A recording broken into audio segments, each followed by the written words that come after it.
ఓం నమ శివాయ. నేను ఈ యూట్యూబ్ ఛానల్లో నేను పేరు ప్రతిష్టల కోసం కాదు, ఇక్కడికి నేను సాధన చేసుకోవాలని పోయిన దగ్గరల్లా ఈ తీసి జనాలకి ఏదన్నా కొంచెమన్నా తెలుసుకుంటారని నేను ఎంతోమంది మహానుభావుల నుంచి నేను ఇలా మారా. మీరు కూడా ఏదో ఒక విధానంలో కొంతమంది అయినా మారుతారు అనే ఆలోచనతో చేస్తున్నా. ఈ పాపాల నుంచి కొద్దిగా కొంతమంది అయినా తప్పుకొని ఈ మానవ జన్మే శాశ్వతం, ఇక్కడే ఇదే స్వర్గం అనుకొని బతికే వాళ్ళకి చెప్తున్నా. ఇప్పుడు బాగానే ఉంటుంది. మీరు పాపాలు చేసి మళ్ళా ఎన్ని జన్మలు తీసుకోవాలా, కష్టాలన్నీ పడాలా, దాని నుంచి ఎవరైనా కొంతమంది అని అర్థం చేసుకొని మనం మారుతారు అనే ఆలోచనతో చేస్తున్నాను. కానీ మనకేమి ఈ వీడియోలు చేయాలని లేదు.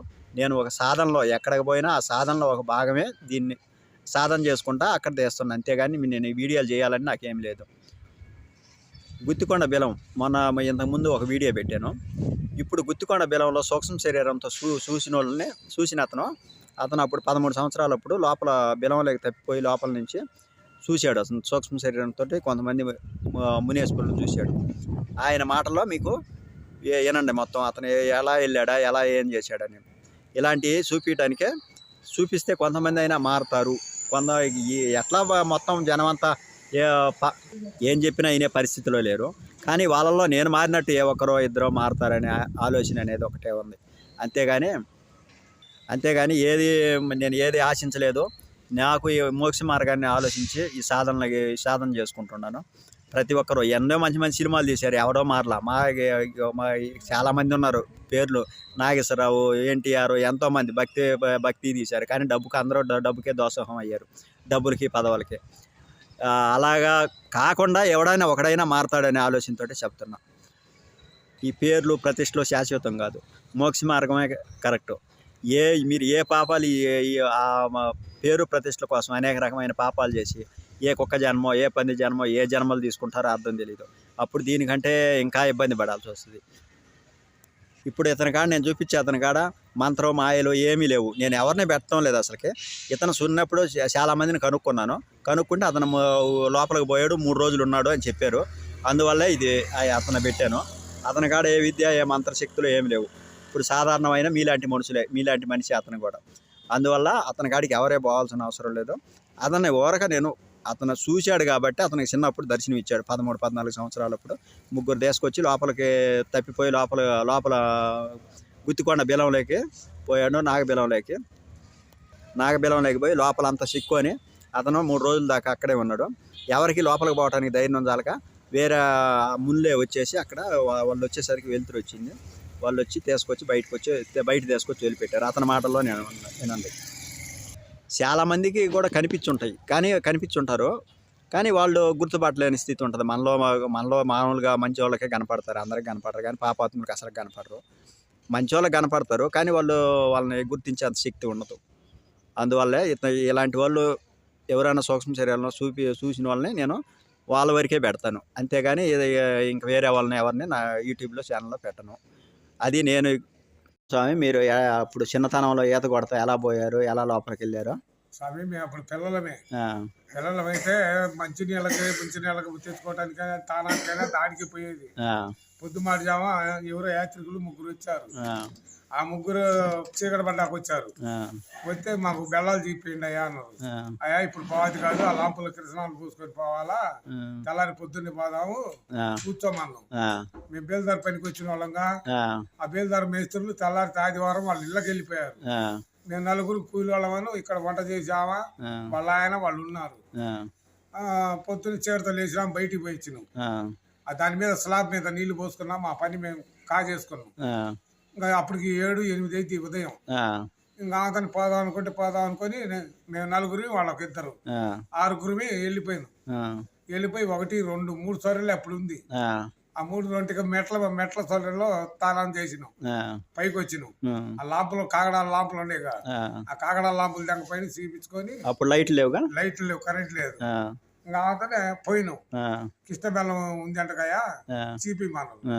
సరే స్వామి పోదాం పైన అని పోయినాం. అప్పుడు ఏరే వాళ్ళు వచ్చారా, తీసుకుపోయారా చూపించడానికి? అవును స్వామి, పోయినాం. పోగానే ఈ ఆడ 2 ఉన్నాయి మునిగాయి. ఆ 2 మునిగినాం.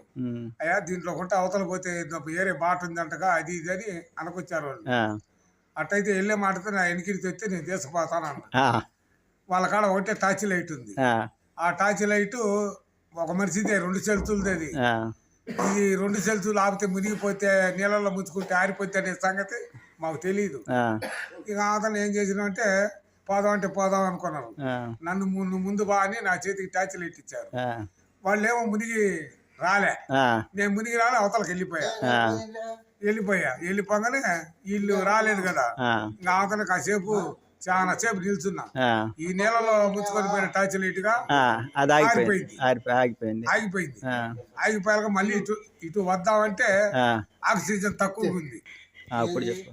ఏం లేదు, వీడియో కాల్ అవుతుంది. ఆ, ఇక అందుకనే వాళ్ళు ఏం చేశారంటే, ఆ, అయ్యా మేము రాలేమన్నా, ఇది టార్చ్ లైట్ ఆరిపోయిందిగా, ఆ, ఏంది ఇంకా రాలేదని నేను కేకలేస్తున్నా. ఇప్పుడు అవతలకు దాటిపోయావు. ఆ నీళ్ళ అవతలకి దాటి వెళ్ళా. ఏమేమి ఉండే అవతల? చెప్పేది స్వామి, ఆ, నా కాడ గబ్బు చీకటిగా ఇక లైట్ ఆడితే నా కాడ ఆ, ఆరిపోయింది. ఆ, ఒరే రాండ్రు అంటే వీళ్ళు రాటలా, ఆ, వీళ్ళు కాక నాకు పడతా, నా కాక వీళ్ళకి వినపడదు. ఆ, ఎట చేయాలా? ఆ, ముగ్గురికి ఇటు రిటర్న్ వద్దామంటే నాకు దమ్మ దాలట్ల ఆక్సిజన్ లేదు. ధైర్యం చాలటంలా. ధైర్యం ఉంది కానీ ఆక్సిజన్ లేదు. ఆ, మునిగితే పేడం పోయే కోపంలో ఉంది నాది. ఆ, ఏది చేసేది అని కాక ఇంకా అవతలే నిల్చున్నా. ఆ, నిల్చొని ఎంత నిల్చుకున్నా కానీ ఎంతసేపు అని నిలుస్తూ ఆ, వీళ్ళు వచ్చి బయటకు వచ్చి వీళ్ళు మళ్ళీ మా ఊరు పోయి ఆ, మా వాళ్ళకి చెప్పి ఆ, అక్కడి నుంచి జనం వచ్చాక ఎంత టైం పట్టిందో చూసుకోండి. ఆ, అట చేసి ఎట చేసినా కానీ నా వల్ల కావట్లేదు. ఆ. ఎంత ట్రై చేసినా నా వల్ల కాదు. మళ్ళీ వచ్చే దారి కానీ కనుక్కున్నావు కానీ రావటం ధైర్యం చాలటం. చాలట్లా, ఆక్సిజన్ లేదు కదా. ఆమెతోనే అట్టనే నిల్చున్నా. మా వాళ్ళు వచ్చారు, వచ్చి లైట్లు వేసి నాకు అందించారు. అందించి వచ్చినట్టు నేను ఇటు బతికే ఉన్నానని కర్ర ఊపుతున్నా. అంటే కర్ర ఎట్టు ఊపుతున్నావు లోపలికి రమ్మని. అమ్మది ఏం చేసినా, వీళ్ళు ఒక లైట్ పంపించారు. ఆ లైట్ కర్ర కట్టింది. గబా గబా ఉప్పు తీసుకున్నా. ఉప్పు తీసుకుని నేను ఇటు బతికే ఉన్నానని వాళ్ళకి చెప్పా. అది కర్ర సైజే. ఇక ఆ రకంగా 6 వచ్చినాయి. 6 లైట్లు ఇప్పుకున్నా. అరే ఉండడంలో పిల్లగాడు అనుకున్నారు. ఒక ఆయన మునిగి నా కాడికి వచ్చారు. వచ్చి నడుగు తాడేసిండు. తాడేసి ఆయన రిటర్న్ పోయిండు లాగెత్తానని. ఆయన మునగంగానే ఈ తాడు ఇప్పు తీసా. ఎందుకనే చేతుల్లో పట్టుకున్నా. నాకు గుంజితే కొద్ది పక్క కదా, ఇరుక్కొని అడ్డపడితే మళ్ళీ నువ్వు ఆ రకంగా నేను ఇప్పు తీసి చేతుల్లో పట్టుకున్నా. పట్టుకోగానే లాగంగానే తాడు వదిలేసా. ఈ 6 లైట్లు ఉన్నాయిగా, ఈ 6 లైట్లు మడతాలకి చేతికి అప్పకట్ల. మడతాలు ఇప్పుడు తీసి కొక్కేలు ఉన్నాయి వెనక, ఆ కొక్కేలలో దూరిసినాను. మడతాలు నడుగు కట్టుకున్నా.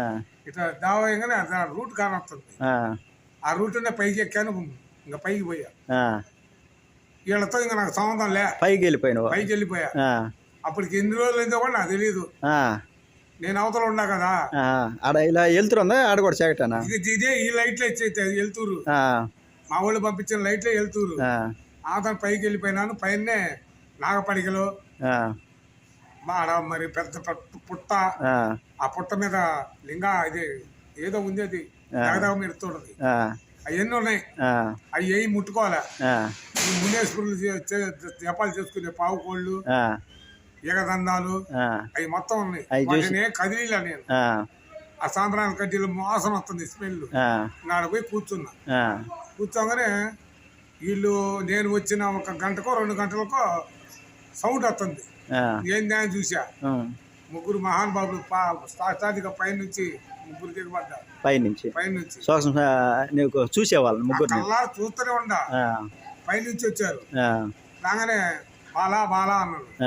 స్వామి అని 2 చేతులు ఎత్తి దండం పెట్టారు. ఉంటావా పోతావా బాలా అన్నారు. పోతా స్వామి అన్న. అట్లా 3 సార్లు అడిగారు.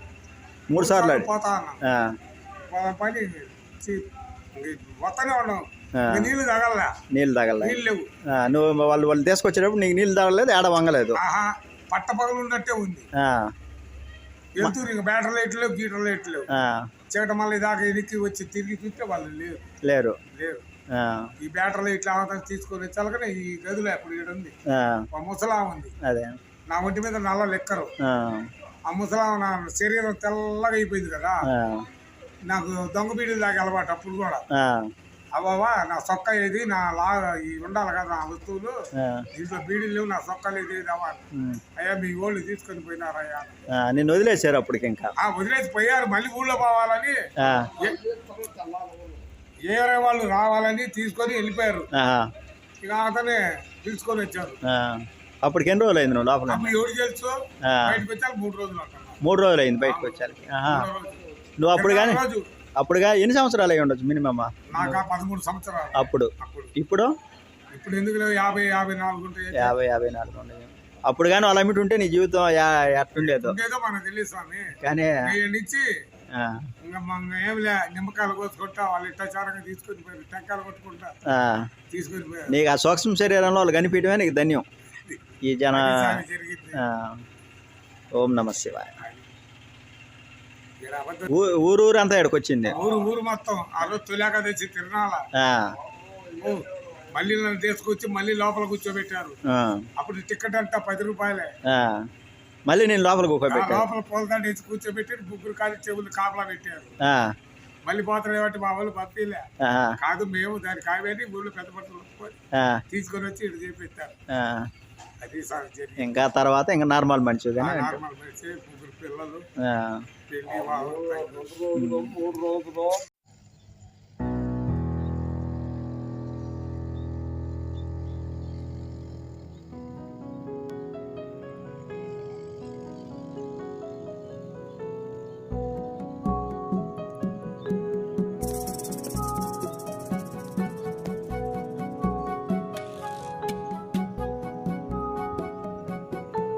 గూడు చెదిరి కోయిలకూనా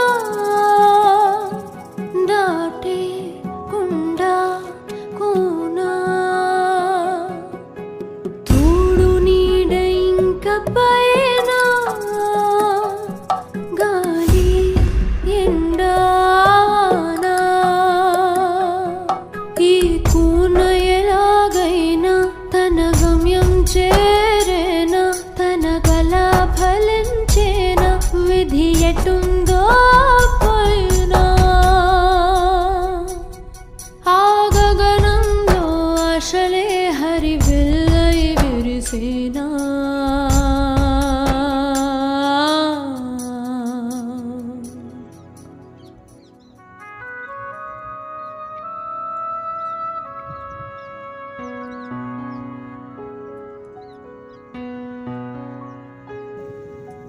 గిజిగాడు లేవకనే చిరు చిన్ని చరణాలు మజిలీని వదిలేనులే.